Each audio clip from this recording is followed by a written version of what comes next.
Jubilito TV Official. Alright! Inyo, what's up mga kabagis? This is Jubilito TV Official at eto na naman pumuli ang isang edisyon ng ating reaction video mga kalingap at kabagis, no? Pero bago po lahat, mega love shoutout po muna kay Kuya Val Santos Matubang, kay Ate Edna Vlogs, Kalingap Rab, Roelop Malalag, Kalingap Netizens, Kalingap Supporters, Kalingap Subscribers, at syempre po ang ating mga Kalingap Partners. Mega love shoutout po sa inyong lahat.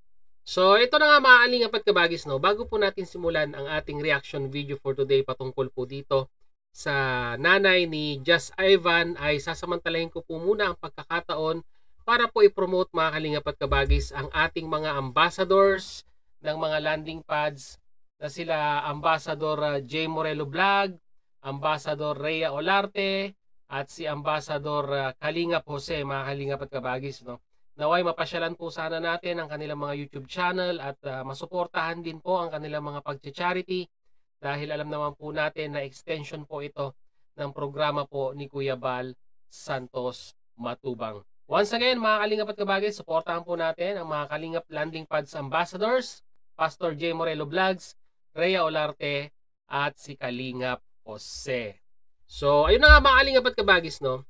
For today's reaction video, kagaya nga po ng sinabi ko kanina, ay pinasyalan nga po ni Roelop Malalag ito pong si Just Ivan at ang kanyang pamilya. At hindi naman po lingid sa ating kaalaman mga kalingap at kabagis na isa po ito sa kauna-unahang pabahay ni Roelop Malalag dito po sa Camarines, na kung saan ay isang batang may kapansanan, no? Wala pong butas ang kanyang puwet. Ito pong si Just Ivan ay napukaw ang atensyon ng isang Roelop Malalag. At dito po nagsimula ang pagtulong po at paglingap ng ating charity vlogger na si Roelop Malalag hanggang sila po ay mabigyan ng maayos na pabahay, panimulang negosyo. At ang hinihintay na nga lang po as of now mga kalingap at kabagis ay yung operasyon po ni Just Ivan para po mabutasan na yung kanyang puwet, no mga kalingap at kabagis. Pero as of now ay kinukondisyon pa rin po ang katawan ni Just Ivan para po mag-undergo ng procedure na ito. At dito nga mga kalingap at kabagis, sa pagpasyal ni Roelop Malalag kay nanay, ay meron po siyang mga naikwento kay Roel na kung saan ay masasabi po natin mga kalingap at kabagis na mapapaisip ka na lang na talagang bakit ganito ang mga tao dyan po sa atin, no?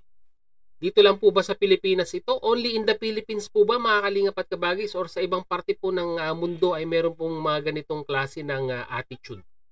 Ang tinutukoy ko po mga kalingap at kabagis ay ito nga pong pakikitungo ng mga kapitbahay po nila Just Ivan at mga kamag-anakan pa.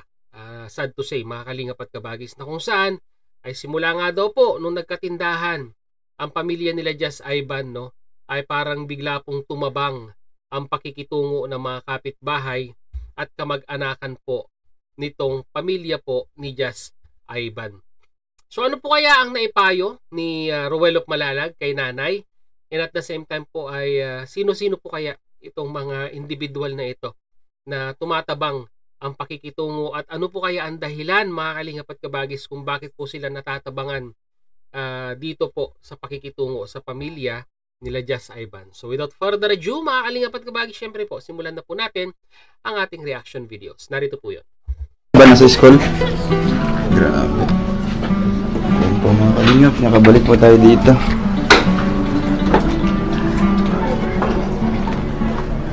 Yan, medyo ubos na. Kayo lang po dito ate? Grabe, kumusta po? Okay naman. Kasi pang na dito sa bagong bahay. Malungkot na masaya po. Naisip pa rin po yung dati. So nalulungkot pa rin po kayo? Kasi iba po ngayon. Bakit po ngayon? Hindi ko po may kasing galit po sa amin lang dito. Hindi po sa amin nakayumit. Yung po nakakapagtaka dito mga kalingap at kabagis, no? Ano po ang dahilan kung bakit po kailangang wag nating pansinin ang isang pamilyang natutulungan at gumaganda ang buhay? Ito ang sad reality mga kalingap at kabagis sa kulturang Pilipino. Ang nakikita po nating halimbawang umaangat na isang individual, hindi po natin alam kung kinaiinggitan or gusto rin po nilang hatakin para maging kaparehas po ng kanilang kinalalagyan. Di ba mga kalingap at kabagis? Imbis na tayo po ay matuwa dahil po natutulungan ng isang individual at gumaganda ang kanilang buhay, ay bakit po parang hindi po tayo nagiging masaya sa achievement po ng iba? Para bang ang gusto po nating palabasin ay dapat tayo po yung nasa posisyon nila. Mga kalingap at kabagis, let's remember na ang ating mga kamay, ang ating mga daliri ay hindi pantay-pantay. At may dahilan po yan mga kalingap at kabagis kung bakit po sila hindi pantay-pantay. At sana po yun po ang maintindihan nito mga kamag-anak or mga kapitbahay po ng magulang ni Just Ivan na ganun po tumatakbo ang buhay. Life isn't fair, ika nga sabi po nila, di ba mga kalingap at kabagis. No? At nagkataon lamang po na ang pamilya nila Just Ivan ay nakatagpo ng tutulong para po mabago ang kanilang buhay. Dapat po doon pa lang maging masaya na tayo mga kalingap at kabagis. No? Pagpatuloy po natin. Bakit po? Hindi ko po alam. Kailan po nagsimula na nakalipat kayo dito? Yung nagkaroon na po kami ng tindahan. Nagkaroon po ng tindahan. Ngayon ng kapatid po ng asawa ko. Hindi din na-imik sa inyo? Hindi din. Grabe. So, ngayon po medyo malungkot yung pagtira nyo dito sa bagong bahay. Sabi ko, naiisip ko nga, buti pa po Yung dati? Yung dati namin kasi mga sila close ko po pero yung kabahay po hindi na po. So, wala din po kayong nalaman po na dahilan po bakit ganun? Wala po. Ang sabi po ng iba, inggit daw. Yun, Nay. Yun ang pinaka main reason dyan kung bakit po matabang po ang pakikitungo nila sa inyo. Meron po silang nararamdamang inggit. Dahil nga po hindi po nila tinatamasa kung anuman yung tinatamasa po ninyong sabihin na nating kaginhawaan ng buhay dahil kayo po ay natulungan. Kasi po, honestly speaking, parang gusto po nila sila yung lulugar sa inyo or sila yung makaka-experience ng pagtulong na inaibibigay po ng isang Ruelop Malalag at ng isang Team Kalingap sa inyong pamumuhay. So, one of the main factors na nakikita ko po dito mga kalingap at kabagis ay inggit. Alam nyo po mga kalingap at kabagis, pag ang katawan po natin ay punong-puno ng inggit at tuwing may makikita po tayong umaangat na isang individual ay kinaiinggitan natin, ay wala pong pupuntahan yan. Wala kayong mararating kung lagi pong inggit ang pinapairal po natin sa ating kapwa. Pagpatuloy po natin. Sabi ng ibang tao. Parang ayaw nilang maging ganito kami. Parang gano'n nilang lagi kami. Parang daw nilang lagi. Dagdag ko pa mga kalingap at kabagis, no? Yung pong crab mentality na meron po ang kulturang Pilipino. Pag may nakikitang umaangat, hihilain pababa para pare-parehas pong nasa baba lahat. Ayan po ang isang pangit na mentalidad. Ay, mga kalingap at kabagis, real talk po ito. Bato-bato sa langit ang tamaan sa pool at huwag magagalit. Crab mentality. Only in the Philippines, mga kalingap at kabagis. Kasi ito naman po ate, hindi naman po hinangad ito ate, di ba? Hindi naman po hiniling sa amin. Kusa po itong dumarating sa inyo. Kaya siguro po ate, ano na lang, hayaan nyo na lang po, no? Ano pang sabi ni mister nyo sa'yo? Wala din po. Wala naman. Kaya sabi po, lakasan mo na ng loob mo. Huwag mo na lang silang intindihin. Correct! Pero hindi ko rin din po maisip. Parang bakit nga wala naman akong ginagawa sa kanila. Ang napansin ko po dito kay nanay, no, mga kalingap at kabagis, sa nanay po ni Just Ivan ay melomatic ika nga, no. Masyado po siyang mababaw ang kanyang luha na kung saan ay kumbaga masyado niya pong tinitake personally or talagang masyado po siyang naaapektuhan sa mga nakapaligid sa kanya, lalong-lalo na po pag meron pong nasasabi, no. So may papayo ko lang po dito kay nanay. Nako po, tigasan nyo po ang inyong loob dahil sa panahon ngayon iba na po ang kalakaran mga kalingap at kabagis, no. Lalong-lalo na po sa pakikitungo sa kapwa-tao. Na kung saan, kung ikaw ay masyadong malambot sa iyong kapwa, ay talagang ititake po nila ang opportunity para bumagsak ka. konting tatag lang po ng loob, Nay, at ipakita mo sa kanila na hindi ka naaapektuhan sa mga pagmamarites or pakikitungong ginagawa nila sa'yo. So, pagpatuloy po natin. Grabe. Sige po, yan yun lang po natin. Importante po kayo, no? Yung pamilya nyo, yun pang pinaka-importante. Kasi hindi naman nakasalalay yung buhay nyo po sa kanila, di ba? Yun pang isipin nyo po ate na hindi po sila yung tumutulong po ate, di ba? Hindi po sila yung nagpapakain po sa inyo. Basta yung pagtunan nyo po ng pansin is yung pamilya nyo po, no? Yung buhay nyo po ngayon. Kasi nga po, ito na, unti-unti nang nababago. Nagkaroon na kayo ng bahay. So ikaw po, pipiliin ka po ate. Mas gusto mong bumalik sa dating tirahan nyo o hindi na? Di ba? Kasi ang isipin natin yung mga anak nyo po, di ba? Yung mga anak nyo po, maliliit pa, nag-aaral pa. Tapos ganun pa rin yung sitwasyon nyo, halimbawa na lang, no? Hindi kayo natulungan. So di ba, mukhang masakit din po sa ano nyo bilang magulang na ganun ang tinitirhan ng mga anak nyo, hindi nyo ma-provide sa kanila yung magandang buhay. Kaya ito, kusang dumarating po ang biyaya po sa inyo ate, no? Sa tulong din po ng Team Kalingap. Kaya magpasalamat na lang po tayo ate, no? At hayaan nyo na lang po kung ano mga naririnig nyo po dyan. Ano po? No? Kasi ito, kanya-kanya namang buhay ito, di ba? Kanya-kanyang trabaho, kanya-kanyang diskarte. Si Mr. nagtatrabaho po ngayon? Ngayon lang po siya nagkaroon ng trabaho. Ngayon lang po. Sila Just Ivan, kailan pa yung mauwi po ate? Mamaya pa? Ay, alas 4 pa po yun. Alas 4 pa. Kumusta si Just Ivan? Okay naman? Okay naman. Yung ano niya, yung kalusugan po niya, okay naman? Parang ano po, kaya maano po siya sa pagkain. Ayaw niya pong ano. Ayaw niya? Kasi yung isang inabot na lang po siya ng hika. So hinihika din siya. Pag uwian po ng hapon, naglalaro po. So siguro sa eskwelahan, nauwi po alas 5. basa yung likod, di ba? Kaya pag gabi po, hating gabi nahirapan huminga, gamit po siya ng napausok po siya. Pausok. So hindi ba pala siya pwede ate para schedule natin para sa pa-opera? Mukhang mahirap Hindi pa mabigat yung timbang pati siguro. So yun ang mga kalingap at kabagis, no? Sa tingin ko, in regards dito po sa nakalatag na operasyon, no? Para po kay Just Ivan, no? Kagaya nga po ng sinabi ni nanay na parang nagiging mapili siya or sabihin na nating ayaw kumain minsan dahil meron pong nararamdaman, kagaya nga po na naikwento niya na meron pong hika, no? I think kailangan sa tingin ko po mga kalingap at kabagis, sa tingin ko po ay kailangan po muling ipa-check up ito pong si Just Ivan kung ito bang pagkakaroon niya ng hika ngayon ay parte ng kanyang dinadalang karamdaman ngayon physically, at ano ang mga dapat gawin, no, para at least ang mga magulang ay aware po sa mga do's and don'ts para po sa preparation para sa kanyang operasyon.